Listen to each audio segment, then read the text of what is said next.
Good afternoon, everyone. Welcome to another InSTEP series. I'm delighted today that we have Ian Bremmer, who is the founder and president of the Eurasia Group. Ian's one of those people I most enjoy having a conversation with. He's informative, he's insightful, he's always provocative. You'll always walk away with some reflections to think about. And so it should be an active conversation with someone who is exploring the global risks every day and providing, I think, very interesting and informative narrative. And I read his weekly newsletters, and it's a delight to welcome him back to another InSTEP forum. He's not a person who needs a great deal of introduction. He's an active commentator on everything, I mean that, related to global political dynamics. Those of you who have missed out on his long, distinguished career, you should definitely check him out on Twitter or on any other social media platform. Many, and including Ian, would acknowledge that he brought the craft of political risk to financial markets and, in a sense, created this notion on Wall Street of a first global political risk index.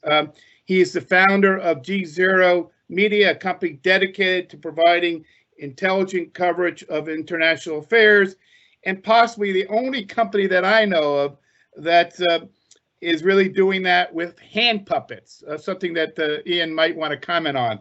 He's known for his prolific posting on LinkedIn. I always enjoy his pictures. I'm always looking forward to seeing what's next on LinkedIn from him. As a reminder to all listeners today, this is a public on-the-record session. No concerns when it comes to Ian. He speaks his mind and makes his views known in a variety of different fora. And if you have questions for Ian, please use your Q&A chat function on this call so that we can get to your questions in the context of this discussion. Ian, welcome back. And I think we have a lot of topics to explore. I'm going to ask you first about those hand puppets. Was that your idea? Who created those hand puppets? Well, I mean, definitely when you own the firm, your ability to plow things through is higher. I will tell you where it came from. I see how people are losing their mind over politics, particularly in our country, and especially once Trump became president, the amount of anger, the inability, the unwillingness to even talk to people that disagree on some political issues. It just struck me, what could we do that would bring down the heat a little bit, make people a little bit less crazy? And I loved Schoolhouse Rock when I was a kid, and I loved the Muppet Show when I was a kid. And so it struck me that having puppets that were kind of cute but actually made real political sense would be useful in our country. And when I first brought this up inside my firm, they begged me not to do it. No shock there. And about 6 months later, we ended up with a lot of puppets that are really popular and sponsored by corporations and stuff. And I'm delighted that we have a way to get people more involved in politics. Ian, I mean, we're going to get into a lot of topics today. We're going to talk about COVID, and we're going to talk about China, and we're going to talk about trade and a lot of other areas. Before I get into those sort of meaty topics, I'm interested in your story. In the 90s, you start this business. Is the vision that you started in the late 90s when you created this geopolitical risk firm still the vision today? How has it evolved? Just kind of where have you gone with the company, and where is it heading? I mean, we always talk about vision. What's your vision? No, the vision when I was a kid, I mean, remember, you've known me for 20 years plus. When I was 15 in college. I got my PhD at 24. I had no idea what I wanted to do, but I was fascinated in understanding the world. Keep in mind, I grew up in the projects. I had no one connected to foreign policy or the Council on Foreign Relations or academia or any of those things, either in my family or that had mentored me or anywhere. So I didn't know the field, but I wanted to understand how the world worked. I wanted to work in international affairs. And getting a PhD was not to become an academic. it was because I wanted to be old enough to have a real job and figure out what I wanted by the time I got the degree. So I never intended to teach. And I was a little surprised that once I got my PhD, that the private sector didn't actually hire political science PhDs. There literally weren't jobs for them. So I got kind of frustrated. And after a couple of years, ended up hanging out my own shingle, figuring that was the only way if I was going to be a political scientist, but in the real world, I was going to have to build it because it didn't exist. And to start with, that was just me. That was back in 1998. And today it's a couple hundred people and offices around the world. There's no outside investment. And it's still the same basic idea, just applied in so many different ways because, you know, when you're a large enough firm, you can matter more. And so in that regard, I'd like to believe that both for big companies and for financial institutions, but also for millions of folks that follow our work around the world, it's trying to help people better understand where the planet's heading, because there's a lot of insecurity around the future of our country, the future of the planet. And a lot of it is that the things that we were told growing up about the way democracy works, the way capitalism works, the way the planet's supposed to work, doesn't feel very great, doesn't feel very true. And I think the extent to which we can get back to this point from the beginning, take some of the heat out of that and help people navigate it, I feel like that's, to the extent that I have a mission out there or a purpose, that's probably as close to it as I can come up with. Well, you deal in the currency of risk, in analyzing risk, in providing commentary about risk. So let's talk about the risks that we face with COVID-19. You've been pretty critical publicly and in your writing about how it's been managed. Now, may be in part a reflection over the last year, and many would argue that we have seen mismanagement. What's the risk for the Biden administration, both domestically and globally? I mean, we have huge challenges to see vaccines distributed here, but we also have global challenges related to the vaccines.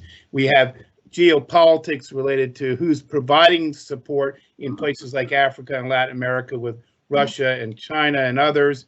And we have a domestic challenge here to make sure it's widely distributed so we get back vitality in our economy. How do you assess where we are right now, and what's the risk for the Biden administration? Well, the two things that I've been most critical of, one is the lack of global leadership and coordination. I mean, this is the biggest crisis of our lifetimes. It is truly global, both from a healthcare perspective and from an economic perspective. It touches every country on the planet. And yet the response has been the exact opposite of that. The lack of funding for both PPE and treatment and vaccine distribution for the poorest countries, when not much is really required, is terribly disappointing. The lack of coordination on trying to dig out of all of this. The G7 didn't even meet last year. The G20 said we'll do a risk assessment. They did nothing. So, I mean, the blame between the United States and China, the unwillingness of the Chinese to be transparent with the WHO and with the rest of the world around the origination of this virus, the blame and the demonization from Trump of the China flu, the Kung flu, the racism, all of that was massively disappointing. And then the second thing that was disappointing was how much it was politicized by the Trump administration and in the United States, how much this became a red versus blue issue, wearing masks, attending rallies without wearing masks as being a sign of patriotism, leaving the World Health Organization in the middle of a pandemic, which is an obscenity from my perspective. So those are the things that I am critical of. But I want to be clear that the United States at the same time also led the world in the macroeconomic response domestically to the coronavirus. And that was a bipartisan response, and one that is now continuing, though not bipartisan, under the Biden administration. And also the U.S. is leading the world together with the UK, now Chile and Israel and the UAE on vaccines, not just research and development, which started under Operation Warp Speed, but now in terms of distribution. And I'm enormously both proud of that, I'm humbled by that, and I feel much more optimistic about the trajectory of our country and also getting the world back on its feet as a consequence of that. So it's obviously a very, very mixed picture. And we can, get into this, and there's so many different ways to discuss it, but that's my first blush. So let me push a little bit further with you on this, Ian. So you've got now multiple new variants. You've got the variant out of the UK, you got the variant out of South Africa, which is definitely impacting the global recovery picture. Frankly, half the world still may not be vaccinated by the end of this year, maybe deep into next year. So you're going to have a rise of global inequality. I mean, there are already fragile states out there in parts of the world before we even got to COVID-19.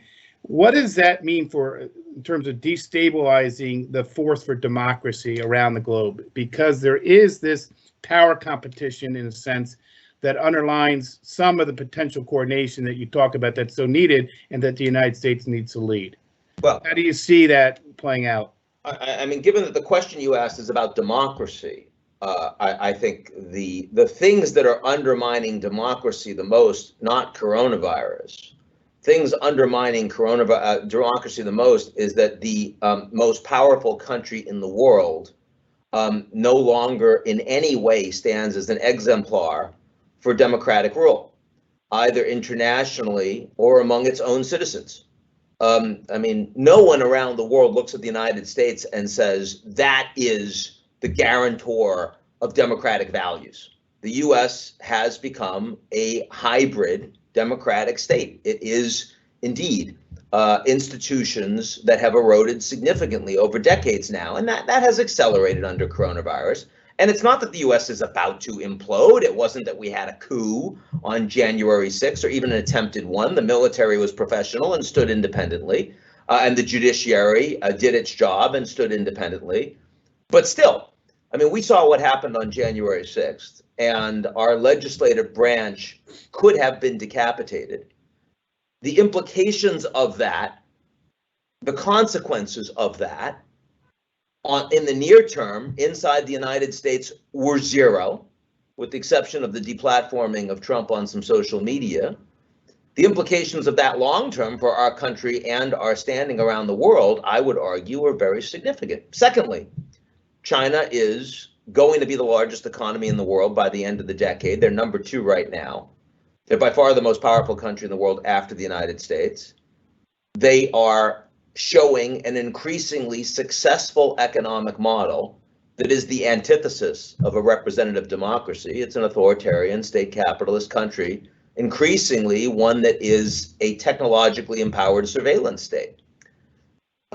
So I would argue that those two trends are what are undermining the future of democracy internationally, and the fact that Biden has won the presidency certainly comes as a relief to most American allies around the world, but that does not change the decades of challenge that have brought us to the point that we are at right now, and the fact that coronavirus is going to be experienced much worse on the back of the less educated in the advanced industrial economies, including the U.S., on the back of women, on the back of blacks and minorities.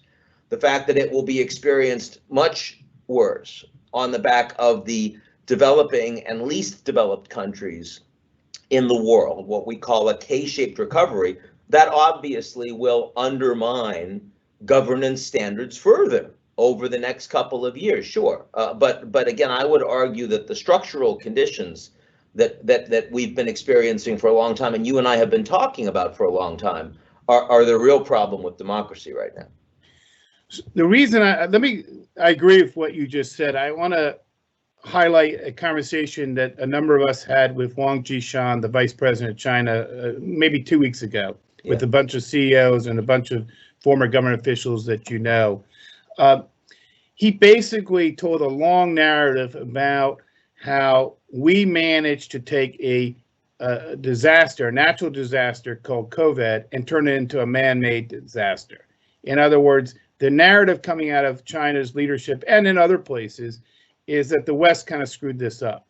So there is, to me, an interplay between vaccine diplomacy and the America view about the world when it comes to democracy and values. And that interplay is the rise of potential global inequality. And if we're not filling that void through leadership, others will step in their own way. And we're seeing that with the Russians, with the vaccines, and the Chinese. So I just want to, before I move on to China at large and other topics, just make sure I understand if you see that interplay as much as I do between the core values of democracy and the way we position ourselves, and maybe how we need to enhance U.S. leadership at this time around vaccine diplomacy. Well, look, the right thing to do in terms of the United States being back would be after we ensure that our most vulnerable populations are vaccinated in the U.S., the elderly, those with pre-existing conditions, frontline health workers, maybe some educators. We then export vaccines to those in the same groups in other countries around the world. Our world-class vaccines, Moderna, Pfizer, that we've bought, we've ordered more than enough for 5 times the American population. That would be the right thing to do. We will not do that. We will not do that because the domestic needs of the American population are overwhelmingly more important than our interest in doing the right thing for the rest of the planet. Now, I understand that. Nobody else is doing that either among the advanced industrial economies. The Europeans aren't, and they're much slower in rolling it out. Having said that, we are back in COVAX. We have committed $4 billion, $2 billion immediately, another $2 billion assuming that the rest of the world provides some matching funds. We will be able to export in relatively short order. I mean, certainly by the end of the year. It's not just about Chinese export. It's also, as you mentioned, Russia, it's India, it's other countries around the world. The lack of transparency from China, the lack of trust of China around their data and around where this initially came from, the aggressive diplomacy and the disinformation from the Chinese government. I've seen Chinese state media actively promoting the fact that Pfizer and Moderna vaccines are not safe, and looking at all the health consequences, the negative health consequences, the side effects that come from taking them. Again, incredibly irresponsible, truly an obscene thing to do. I mean, it's not just the U.S. leaving the WHO under Trump that has that characteristic.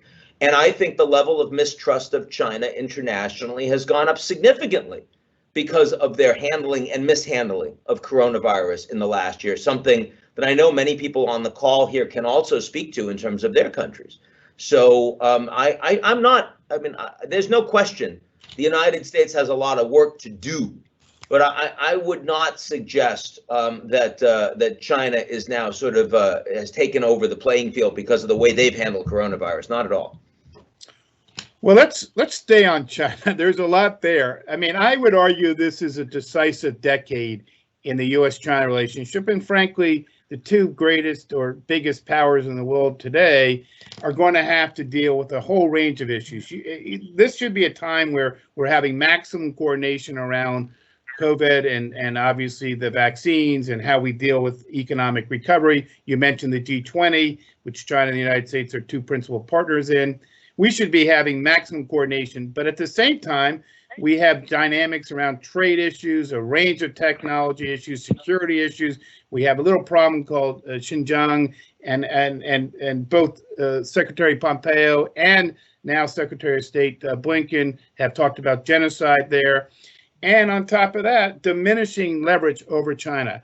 So if you were thinking about the risk of the relationship and the impact on the global economy and on security, how would you characterize the risk factor right now, and where are we heading? Where do you see a chance for us to find that common ground, that middle ground, maybe a constructive, pragmatic relationship with China, with some areas that we, of course, have to deal with on the national security front? Thoughts? Very, very big question, Myron. One piece of good news is that the United States foreign policy establishment across the political spectrum now largely agrees, number one, that China is by far the most important national security challenge on the American agenda. Number two, that the U.S. has insufficiently addressed that historically. And number three, we're better off coordinating with allies on that issue than we are going it alone. That is largely a bipartisan position that is held across the board in the United States. I think it is now, having said that, there are lots of people that are grabbing different parts of the elephant. I mean, you've got people that are focused on climate as the most important issue, and if we don't find a way to work with the Chinese, who are the largest carbon exporters in the world, emitters in the world, then we're screwed. You've got people that are focused on the interdependence of the relationship economically and the very deep and sustained interests that will allow that to persist. You've got people that are focused on the increasingly zero-sum interests between the United States and China on things like Xinjiang and Hong Kong and Taiwan and the South China Sea and the East China Sea and areas of technology. And those three components of the Biden administration and of the foreign policy establishment broadly bring us in different directions in the U.S.-China relationship. Also problematically, while I said that the United States almost completely agrees that China is the biggest challenge out there, the Europeans do not. Our most important allies, and NATO is the most important strategic alliance in the world. You ask the Europeans, who's the principal national security worry out there? They're not saying China. Some of them are saying Russia. Some of them are saying the United States. Some of them are saying Turkey, Middle East. I mean, it's all over the map, but the level of hedging and the lack of alignment between the Americans and the Europeans on the way forward, never mind what just happened the last 4 years, never mind where Biden is right now, that's a very serious issue. So between the US and Europe, you lack alignment, and that lack of alignment is going to get bigger, not smaller, in my view, for geopolitical reasons, irrespective of what Biden does and does not represent. Then in Asia, you've got a lot of alignment among American allies, but the Chinese influence is a hell of a lot greater. And their ability to pick you off economically and make you pay if you aren't aligned with them, as Australia has found and as other countries find in Southeast Asia. This is a very significant issue and one that will also be challenging for the Americans to navigate. So if you look at all of that, you might start to despair.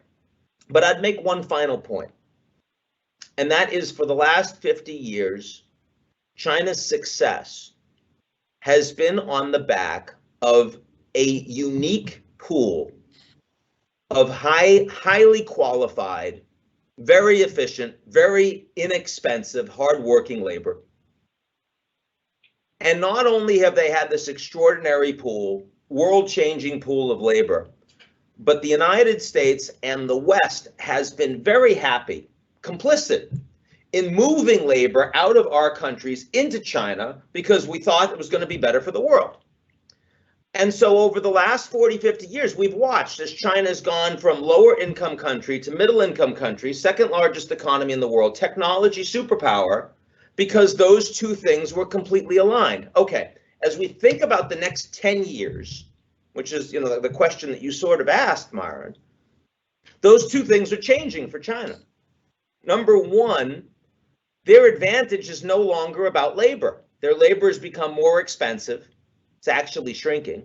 The relevance of labor is becoming less important, right? I mean, if you think about in manufacturing and services, increasingly, we're able to displace that labor with automation and deep learning into big data and robotics and all the rest. Plus, China doesn't have rule of law. They're not moving towards it. They've got stronger, more competitive state-owned enterprises, privately owned national champions. So if you're an American firm, you're no longer thinking about, I want to have all that labor in China anyway. But at the same time, what China's advantage is for the next 10 years is having by far the biggest data market in the world. The largest amount of data, the greatest ability to consolidate it, and the greatest ability to commercialize it. Now that's massive. But unlike on labor, we in the West are not aligned with allowing China to build that. In fact, we think it's a direct security threat to us. And it's not at all clear to me that China's transition from global economic power on the back of extraordinary labor and positive some alignment with the West transfers to successful global model on the back of dominant data market when the West is steadfastly opposed to allowing them to maintain that. I think that's an enormous open question for the coming 10 years. The Chinese are highly aware of it. It informs the logic behind their coming 5-year plan and their dual circulation strategies, but that still doesn't mean they're going to succeed with it. And I think that's a very interesting question. When you think about the future of the U.S. China relationship, you have to think about the uncertainties of where China is going to be in 10 years, of how successful their model is going to be in 10 years. And I'm not saying I think China is about to implode, but China's competitiveness with the U.S., I think, is an open question. Well, you raise a series of issues in your response to my question about whether this is a decisive decade in the U.S.-China relationship. And I want to bring in the Singapore ambassador into this conversation shortly, because the Singaporeans have a unique perspective on the U.S.-China relationship from a variety of vantage points. But let me probe you a little bit further on my question. So I think one would agree that if we want to extend our leverage over China, we have to get our house in order. There's a lot in the inbox for President Biden to focus on in terms of new technologies and the relationship between the private sector and the public sector, how we come out of COVID, how do we deal with the green growth agenda and the infrastructure, and how do we deal with immigration policy. There's a host of issues there. There's a trade agenda. There's also the issue that you talked about, which is alignment with the allies. It's not going to be so easy, and we're going to get into why it won't be easy with the Europeans from a variety of standpoints, different views around data privacy and data governance, different interests as it relates to China. Theirs is strictly commercial. Ours has a more holistic view. And so we do have differences there to overcome. But I want to go back to the Trump administration was perhaps right to raise the profile of this issue as transformational, but not right in how they approached it. So what do you think has to differ from the U.S. standpoint in its approach to be effective in navigating and creating a new relationship with China built on the fact that we do have strategic distrust in the relationship, but a need to work with China on global issues?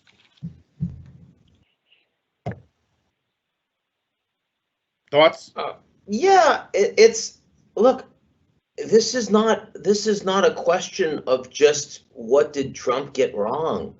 I mean, there are some really big incompatibilities between the Chinese and the American models and their orientation to the world.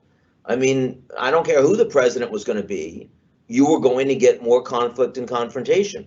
I don't care who the president's going to be, you're still going to have an extraordinary amount of interdependence that cannot be unwound, even if you wanted to. And that constrains the potential action of individual presidents. I still think the biggest mistake that was made on China was the Obama-Biden inability to get the Trans-Pacific Partnership done. For me, that was still the biggest failing. That was the right strategic opportunity. It was the right moment. Trump killed it, but I'm not sure he could have gotten it through Congress even if he wanted to. Biden's not going to bring it back because the support in the United States for multilateral trade, as you and I both know, is nowhere close to what we would need to get this done. I'm more optimistic on this issue, not as a short-term solution, but a longer-term reality that with the RCEP agreement that China signed on to, with obviously the EU-China investment deal, and with some of the people who are now in government supporting President Biden, that there has to be some kind of architecture where the United States is re-engaged in the East Pacific, just because of the dynamism of those economies, the need to show America's leadership there. I'm not saying it will be TPP as we knew it. Yeah. Maybe something different. It may have a climate component to it. It may have many other layers, but there needs to be some kind of architecture developed with America's leadership in the East Asia region. And I think we will get to it. It just will take time. So, I want to bring in the Singapore ambassador. Well, but I didn't really answer your question. The answer to your question aligned with that is that both on trade, on technology, and on climate, we need to have coordination with our key allies before we decide what we want the Chinese role to be. We can't, I mean, it would be a big mistake to try to cut a deal with the Chinese and have a major historic breakthrough in Scotland if we don't have the Chinese and the Europeans and the Americans, the Japanese and Americans aligned. I think on technology, that's even more true. And I worry that the Europeans mistrust the Americans on technology today almost as much as they mistrust the Chinese. So I think that there's a lot of work to do in rebuilding trust and coordinating standards and policies with our core allies. And that's going to give us a much better shot of nudging the Chinese in the direction that I think we would like them to go on these issues. Okay, I'm going to come back to a couple points you just made, but I want to invite Ambassador Mapori from Singapore to raise his view and question to you, Ian. So Ashok, the floor is yours. Thank you, Myron, and good to be here with you, Ian. First, Ian, I share Myron's optimism about some U.S. engagement in a regional economic architecture. It may not be TPP, it may be something else, but I think that there is some recognition that the U.S. has to play in the East Asian sort of prospect because that's where the markets are. There are 600 million people just in Southeast Asia. There are only 300 million people in the United States. And then the rest of East Asia includes larger populations that U.S. multinationals, where the U.S. will have to play a role, whether in standards or others. But the question I wanted to ask you, Ian, because I was interested in your history of starting up the firm in 1998. You know, China, it was a time when China joined the WTO in 2001.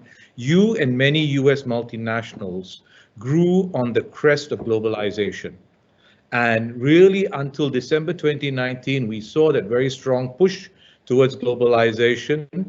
Yes, there were issues in the U.S.-China relationship, but last year in 2020, that globalization almost came to a standstill because of COVID, because of now bigger concerns about resilience of supply chains, about building more things closer home. How do you see, in terms of the U.S.-China relationship, can we rebuild some dialogue, some process in which we can get a global world in which there can be, yes, China is a strategic competitor to the U.S., but what do you see forward in terms of this globalization world? Can we rebuild that, or we're just going to go back into our little moats and protect ourselves? Thank you. Yeah, it's a tough question because the trajectory of globalization is pretty complicated. I mean, I think if you ask me the future of commodities trade, I think it's becoming more globalized, more efficient, and prices coming down. And I think that will be true not just in terms of stuff you take out of the ground, but in terms of food as well.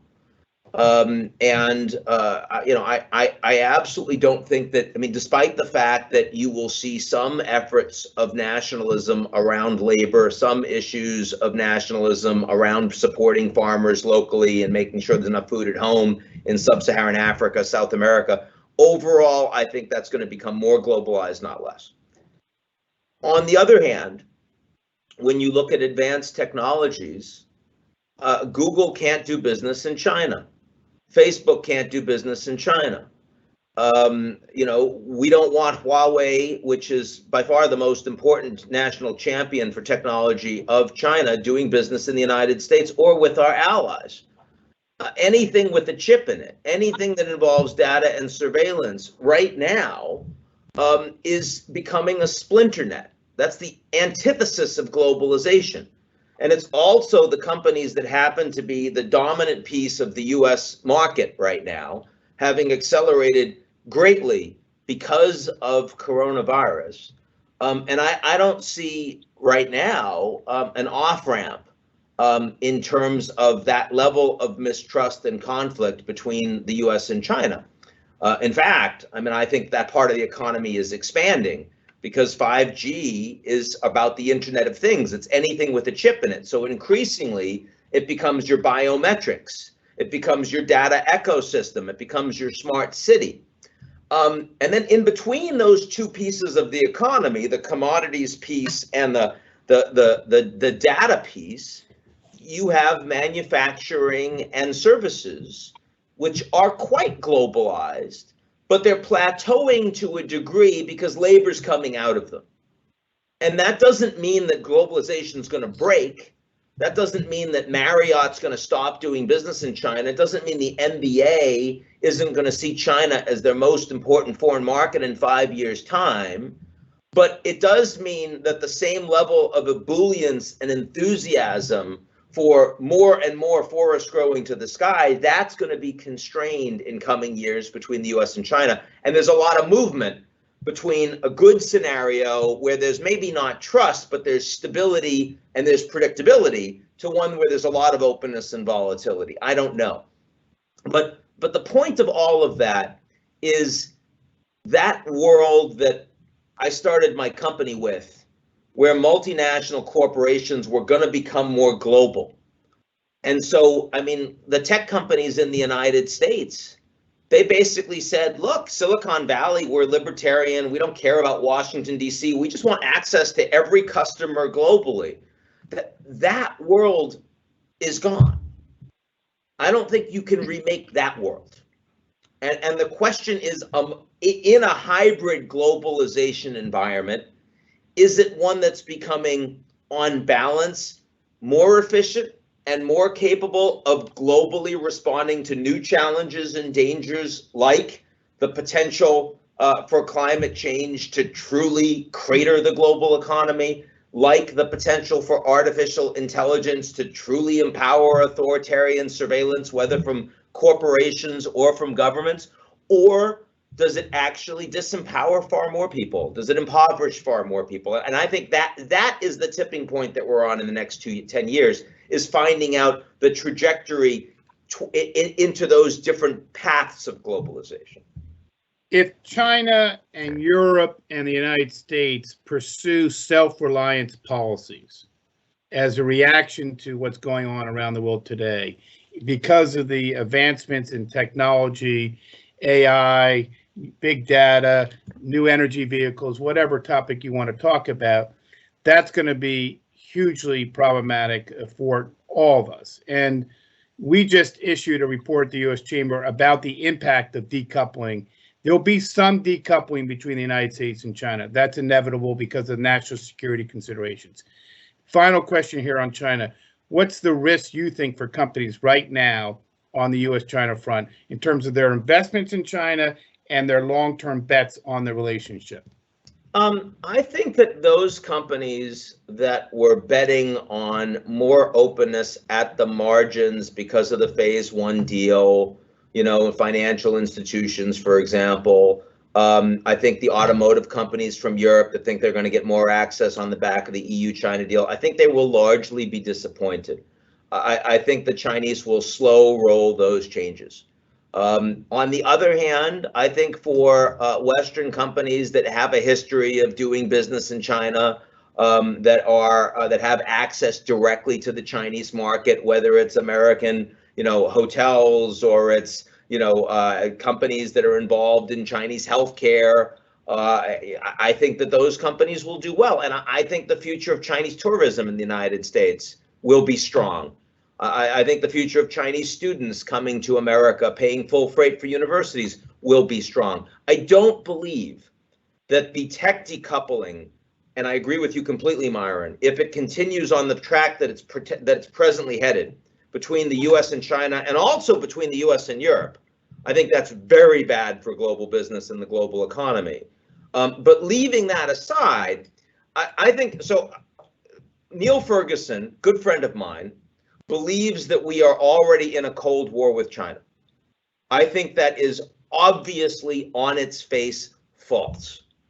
I agree. The profound level of economic interdependence between the two countries, which will persist and is clearly the known and stated interests of extremely powerful vested powers, vested interests in both countries, that cannot be unwound in the near term. And I think that is a great fortune for us.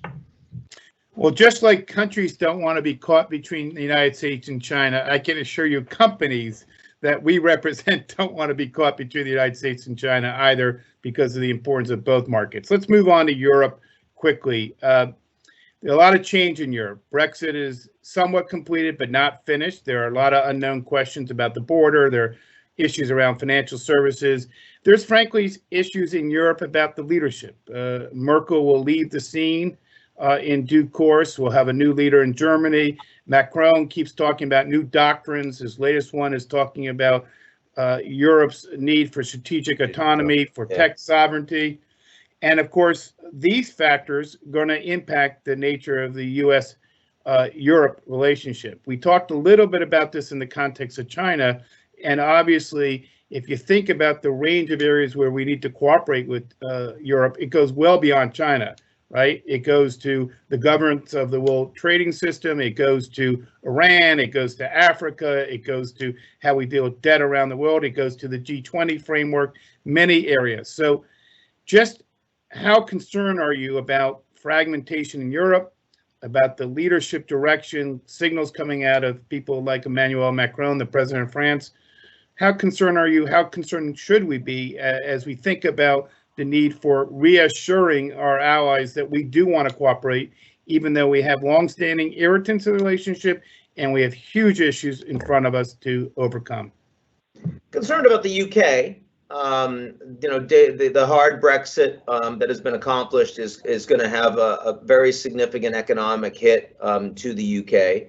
And David Frost's appointment now, cabinet secretary, responsible for European relations, I think points to a harder line direction between Boris Johnson, who has wildly overpromised what the deal was going to reflect on the part of his own population, and now has to blame the Europeans. I think that's going to be a big challenge, and I think the potential for the UK to ultimately unwind with a Scottish referendum, and you end up with England and Wales long term that are kind of together. That's a very real risk. But Europe itself, let's keep in mind that the biggest single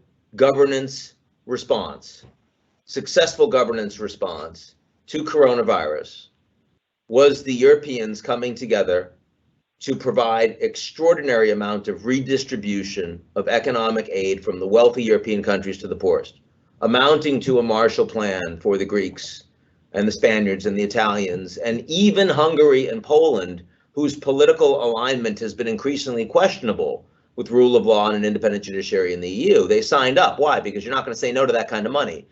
I think that really helps to reduce Euroscepticism inside the European Union. I think that the ascendance of Super Mario as Italian Prime Minister is a really big deal.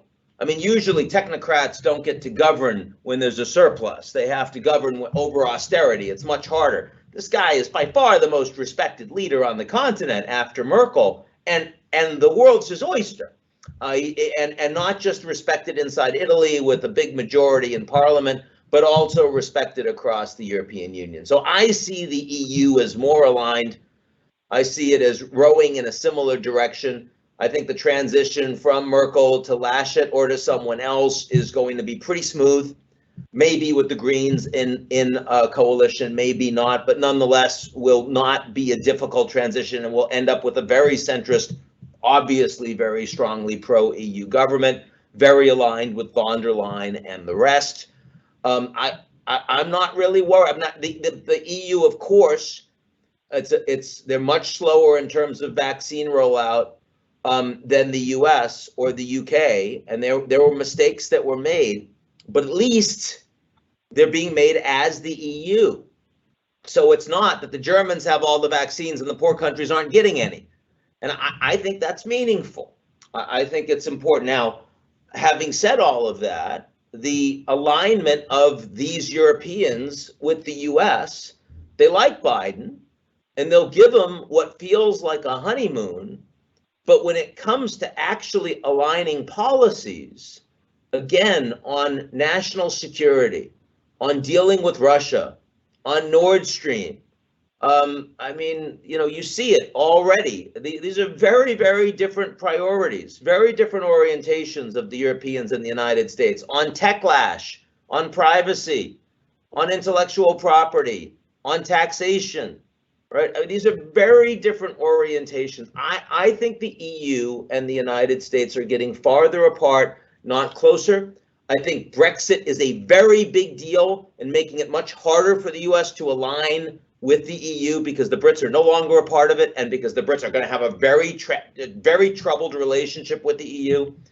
And I think that the United States, as the country in the world that most prioritizes animal spirits, that most supports the private sector, that most allows regulatory capture on the part of special interests, that's most driven by money in our political system, post Citizens United, all the rest. I think that our country is increasingly not aligned with the priorities of the European Union, for good and for bad. And I think it's going to make it much harder. So if I interpret your answer, you're more bullish than I am on Europe's ability to be resilient and survive post-COVID, but very skeptical about the ability of the United States and Europe to really form that strategic alliance around the host of issues that do create some separation short term in terms of our agenda. So I think that there's a ceiling. There's a very serious ceiling on how close the US and the EU can get to the status quo ante of the Americans are back. I mean, I love this idea of saying the Americans are back, but no one in Europe thinks the Americans are back. Well, Tony Blinken on this very show gave his only public interview in the fall and reassured that the relationship between Europe and the United States would be stronger. By the way, I am very excited about your Super Mario comments because I lived in Italy as a child. So just the thought that Italy is reverting back to being a responsible stakeholder in Europe is reassuring because we need that. By the way, no, he was not mentioned once in the Munich Security Conference on Friday. And he's one of the most competent. Who was briefing Biden around this speech? I mean, this was like an obvious place to. I was stunned that he wasn't brought up. Well, you know, he's a very competent former head of the European Central Bank. So, if I was the Biden administration counseling them, I would be saying spend a little time with Mario because he's got not only Italy but a good sense of what's going on across Europe. I agree with you. Let's talk to climate. We got to get to climate in a little bit more detail. Two areas that I want to probe, and then I want to bring in one or two participants.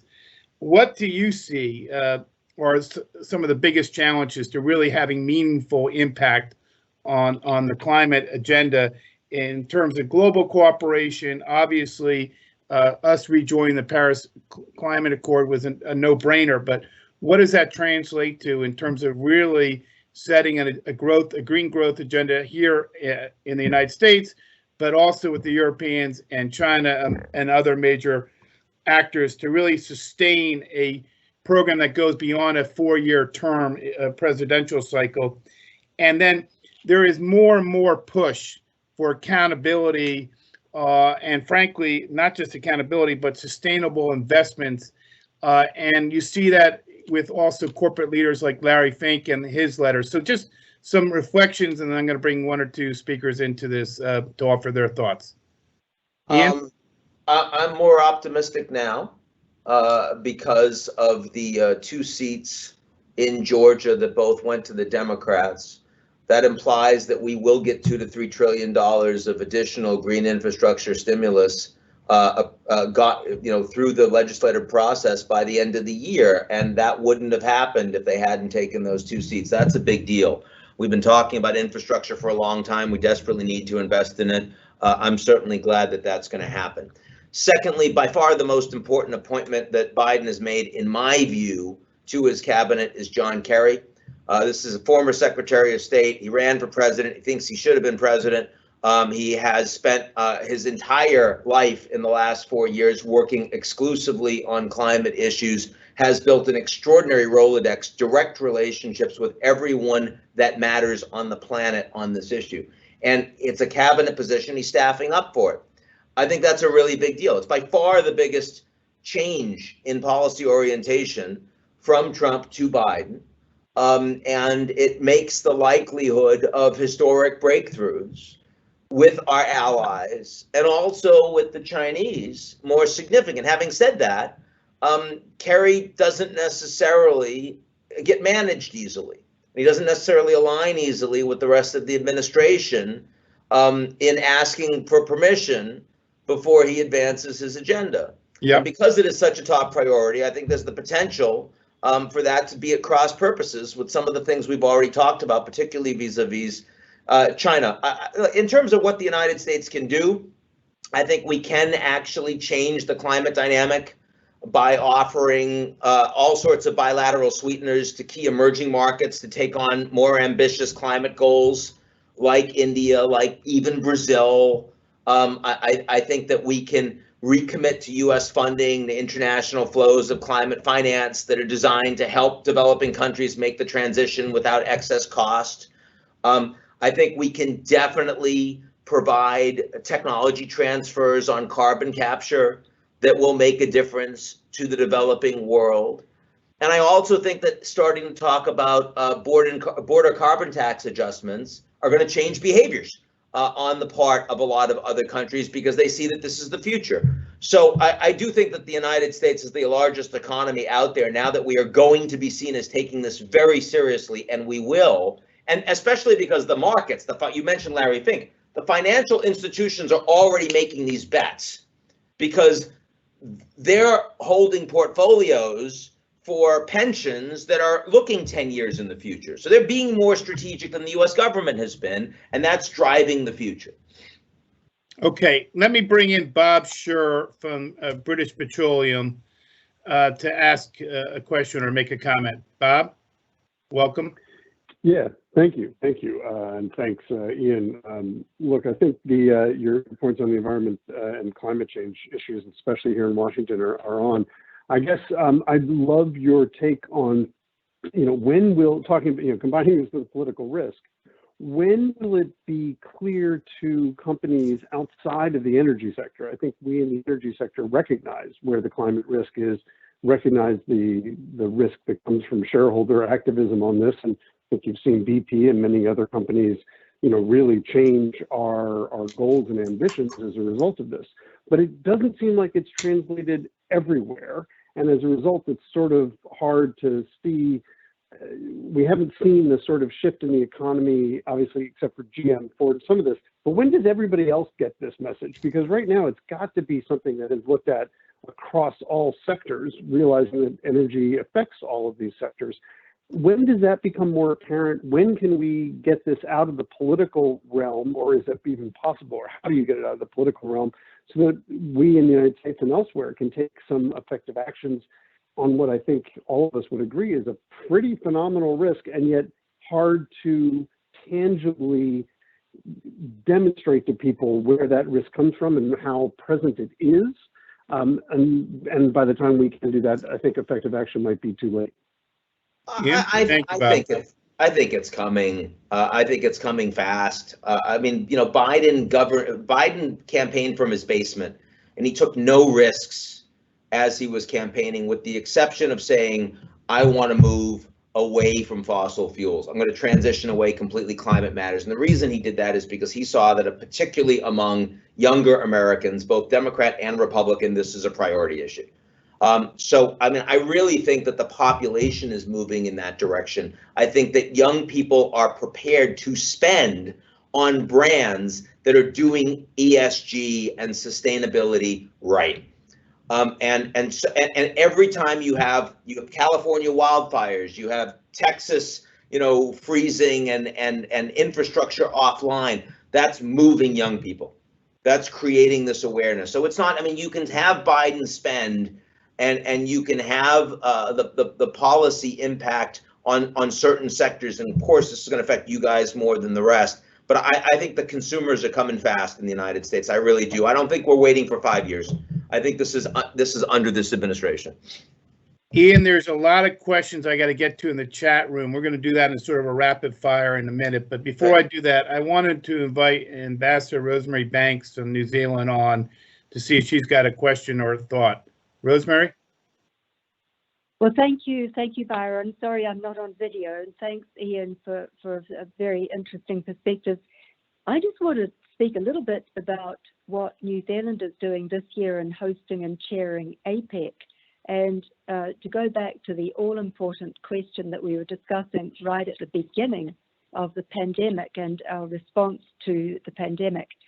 So during last year, New Zealand and Singapore took the step of committing to keep our COVID-19 supply chains open. We removed trade restrictions on essential goods, especially medical supplies.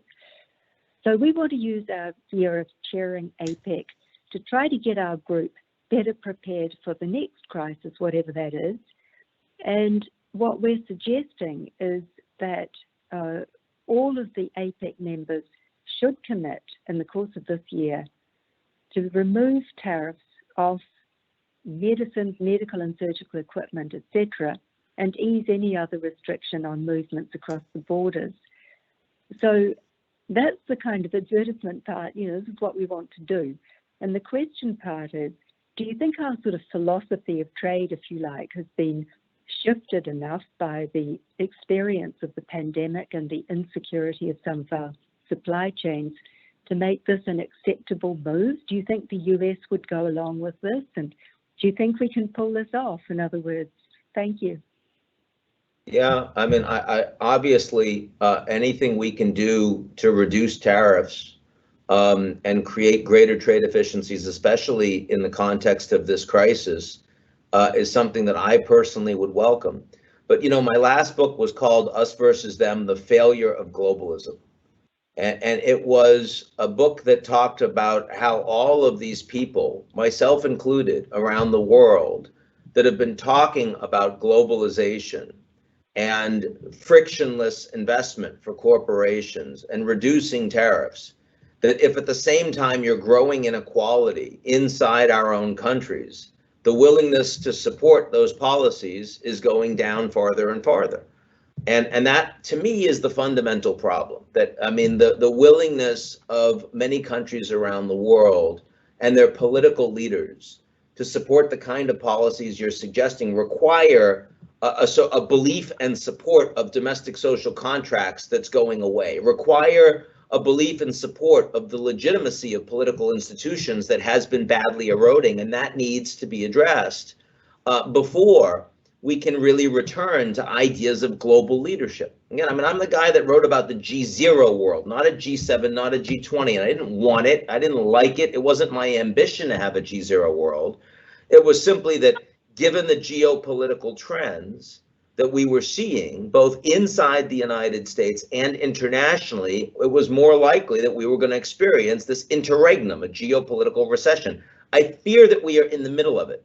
And until that goes away, I suspect that it's going to get much harder to have success in the kind of initiatives that you're talking about, as welcome as they would be.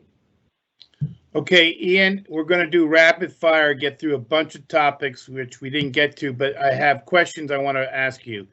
You've mentioned the relevancy of alignment with the United States and allies, and of course that's obvious, but what role do you see back in our neighborhood with Mexico and our partners in the Americas? How important should that be in our grand strategy? Well, I mean, the beautiful thing about Mexico is they have no choice because of how integrated they are with the U.S., ditto with Canada, and that's why the relationship is as strong as it is, and Biden called them first, and that was appropriate. In terms of the rest of South America, I mean, Central America also still overwhelmingly economically dependent on the United States. South America is increasingly economically dependent on China. And, Brazil, Bolsonaro, 5G, I mean, they're hedging their asses off right now. I was talking to the president of Colombia a couple weeks ago, Duque. He's very aligned with the United States ideologically. He's doing everything possible to forestall the need to to align with U.S. policies on things that will upset the Chinese, given how much the Chinese are investing in those countries. I think that's going to continue. I think it's going to be hard for us to get them to do what we want. That's my view. Well, it's going to be interesting to see how we navigate with AMLO on some of the tricky immigration and migration issues. But next question is about Iran and, frankly, about the Middle East region. The question assumes that the Biden administration will successfully revive the JCPOA deal. That's a big question mark, but that's the assumption. How would Israel and the UAE and Saudi manage their next steps with the United States? Because they're likely to be unhappy if we put a great deal of emphasis on reviving that deal. And what are the benefits that Iran will net from really focusing on not just the JCPOA, but also other issues that the Biden administration will put on the table? I mean, negotiations are going to restart at least low level in relatively short order. The Iranians bluffing a lot about how far they were going to move out of the Iranian nuclear deal, including they're still allowing some inspectors in, which is important. The Iranian economy is in vast disarray right now. They've enormously mishandled coronavirus. They've been hurt by the additional sanctions. They want back into the nuclear deal. The Biden administration would like to get back. Our allies would like that too. But getting back to the JCPOA doesn't. Wait, hold on. I got to pause you on that. You said our allies would like us back in the JCPOA. Yes, the ones in Europe, yeah, but not necessarily in the Middle East. That's right. Having said that, you're right. You're absolutely right. Our European allies in the Middle East, the Biden administration, continues to support the Abraham Accords. Those countries are much more aligned today with each other than they were 5 years ago, 10 years ago. That's going to persist, irrespective of who's president. And furthermore, bringing the JCPOA back does not mean that suddenly it's open season for investment into Iran, just as it wasn't when the deal was initially done. They'll be able to produce another 1.1 million barrels a day of oil at a comparatively lower price point, given where the world is and is heading. And that matters for getting the Iranian economy back. And it matters at the margins for supporting proxies in the region that are attacking the U.S. and attacking our allies. Absolutely. But that's very different from saying Iran emerges as a superpower in the region. Iran is in a much worse geopolitical position now than they were at the beginning of the Trump administration. That will persist. And I'm not very worried about Middle East stability on the back of a re-signed JCPOA. I have more questions on the Middle East, and if time permits, I'll get to one or two more. India, what's your view, one, about the U.S.-India relationship? And in context of what's going on with the U.S. China relationship, is there an opportunity to advance our relationship with India, invest more in it as a counterweight to China? Absolutely. The Quad was a good strategic idea. The Japanese are highly committed to it, and I expect the United States will have an open door with the Indian government on more investment and on more military cooperation. The concerns of India, of the Chinese economic model, Chinese capture from investment of lots of countries in the region. You see the Indians now engaging in vaccine diplomacy, trying to export to all the countries in the region and try to offset that. That geopolitical competition is only going to grow in sharpness. The Americans are obviously on the Indian side. That's helpful. This next question is going to be very important how you answer it. It's going to depend on whether you ever get another visa to China. Should the United States boycott the Beijing Olympics and lobby the Olympic Committee to move the 2022 Games? Yeah, it's inconceivable to me that we're going to do that. I know there's been some talk about it in Congress and among some NGOs. I also think that most corporations are going to maintain their sponsorship as well. I'd be stunned to see that happen. Personally, I don't like boycotts. I think that more integration and more interdependence is generally a positive thing. We can still sanction the Chinese on issues where there are problems. That, again, as I said, the level of interdependence between the two countries is not going to go away. I think it'd be a huge mistake to boycott the Olympics. I agree with you. I think it's a huge mistake to boycott the Olympics. I'm going to double down on your answer there. The next question is, should the United States have a counteract to the China's One Belt, One Road initiative? I think the question assumes the One Belt, One Road initiative has been successful, but from a geopolitical standpoint, perhaps it has been. They even come up with the name Blue Dot Network, but any event, they're saying is, should we have a counterweight to it? Big question, could we finance it the way that the Chinese do? But Ian, your thoughts? We are not a state capitalist economy. Our companies make decisions on the back of their shareholders and what's good for the companies. And that is a challenge for the United States in effectively competing with China. I mean, would I like to see more industrial policy from the United States? Would I like to see a better alignment from U.S. government in terms of the kind of export credit that we're offering to open up markets, more robust the way the Japanese do, for example, with JBIC and JICA? Yeah, I would love to see that. We will not ever compete with Belt and Road, given the nature of our system. The way that we should compete with the Chinese is by having, by far, the most effective and competitive economy that everyone wants to be a part of. That's the way to compete. You want to be so strong that the Chinese see us as too big to fail. And right now, that is increasingly not the perception among many around the world, at least in terms of the trajectory, and that worries me. Kurt Campbell should be here for this next question, since he was the architect of the pivot to Asia. I didn't ever agree with that notion of a pivot, because the question is, well, who are you pivoting from? But in any event, this question says, Ian, in light of your comments and the challenge that we have with Europe in certain areas, should the United States be really refocusing or re-energizing or re-emphasizing work with Japan, Australia, New Zealand, and other countries in the East Asia region, rather than just putting all its eggs into the European basket? I don't think it's really an either or, but in your reflections. No, but if you had the ability today to create a national security alliance for the United States from scratch, it would look nothing like NATO. It would have Japan, it would have Australia, it would have South Korea, right? I mean, we try to have Singapore. Singapore might say no, but we try. You know, we would have the Germans and the UK, but we would not have Turkey, right? We would not have the East Europeans probably. And it would be focused much more on cyber and technology and much less on conventional balance of forces. It would focus much more on data and critical infrastructure. That's not what we have. So what we have is an institution that is outdated, an institution that is to a degree obsolete. It's kind of funny. Trump said that when he ran for president. He said NATO was obsolete. I thought he was right. And then the funny thing is, was the one thing that he actually said he was wrong about when he became president. No, I talked to my generals. I was wrong. I'm a real estate guy. What the hell do I know? It's not really obsolete. No, it is obsolete, but you need to reform it. And no one is actually prepared to reform it because it's too hard. It's too difficult. I think we do need a pivot to Asia. And you are pivoting largely from the Middle East.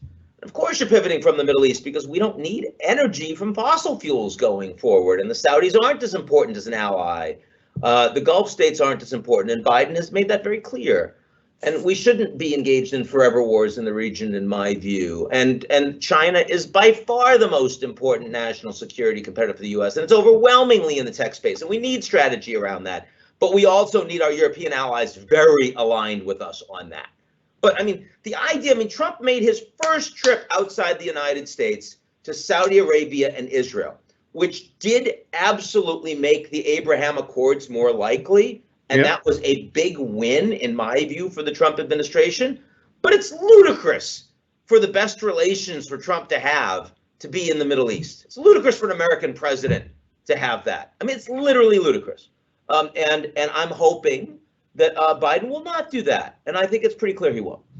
Okay. You're going to answer these on a number basis, not a lengthy answer. Okay. On a scale of 1 to 10, I'm trying to sum up 3 questions and then we're going to wrap up. On a scale of 1 to 10 being the highest, 1 being low, how worried are you that we're going to have a major cyber attack in the next 10 years? 9.9. 2, how important is energy policy in our relationships with Saudi and other countries where historically it was very important? For and trending down. How important will democracy really factor into our relations with countries around the world? Will we lead with a value-based democracy foreign policy agenda, or the practical realities of the world that we live in overcome that? 3, and I would like it to trend up. It's not clear it's going to. And then finally, the question I want to ask you is, should the United States find a way to forge a more constructive and pragmatic relationship with China? How impactful would that be for our ability to not only position U.S. leadership going forward, but to restore appropriate leadership and balance in the world today? I think we don't know, because so much of that depends on how effective China is, what kind of a model China presents to the rest of the world in 5 and 10 years' time. I mean, there is vastly more uncertainty around China's 10-year trajectory than there is around the trajectory of the United States. And our strategy towards China needs to reflect that level of uncertainty. And then finally, someone wanted me to ask you about the Wizards and their chances to win games, but I don't understand the context of that question. So instead, I'm going to ask you the final question, which is, in 20 years, what's the big issue we're not talking about that we'll be talking about?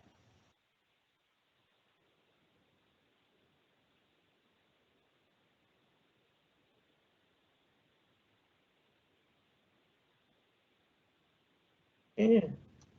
I don't know. I mean, you know, the AI space, right now we're talking more about climate as a future concern. I mean, leaving aside coronavirus, if coronavirus wasn't here, climate would be the issue that we'd be like, just be dominant on the global stage. I think that in 20 years' time, AI will be vastly more important in terms of our understanding of the future of the planet than climate will be, even though climate will be in much worse position in 20 years than it is right now.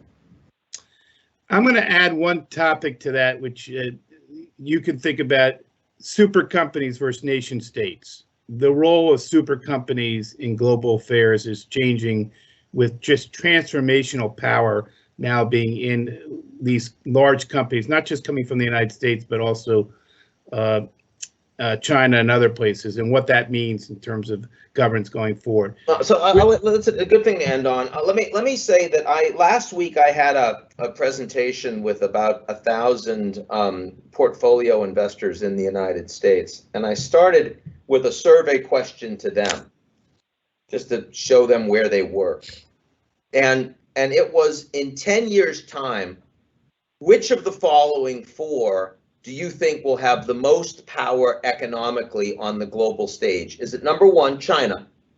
Number 2, the US? Number 3, technology companies in the private sector? Or number 4, Europe, the EU? The EU got 0. Yeah, I can't imagine anyone saying EU. Well, it was mostly an American audience, to be fair. So, I mean, truly 0. China got 50%. The United States got 30, and the tech companies got 20. So very interesting that when you add the US and the US tech companies, you get 50 together.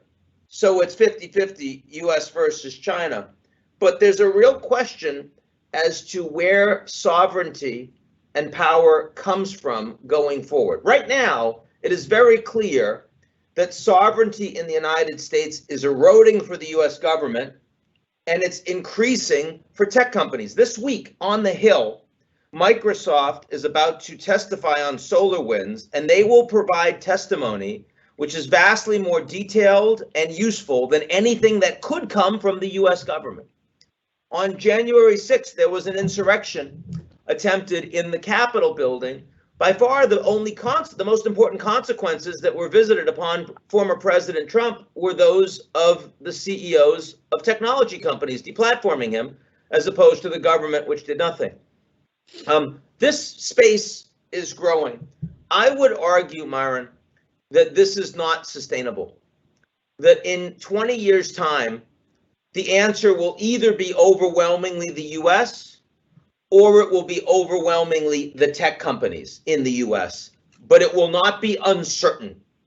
That the sovereignty will be seized by one of those two. And right now, we don't yet know which. I think it's a fascinating question. It's one of the reasons why I think AI is becoming so much more important.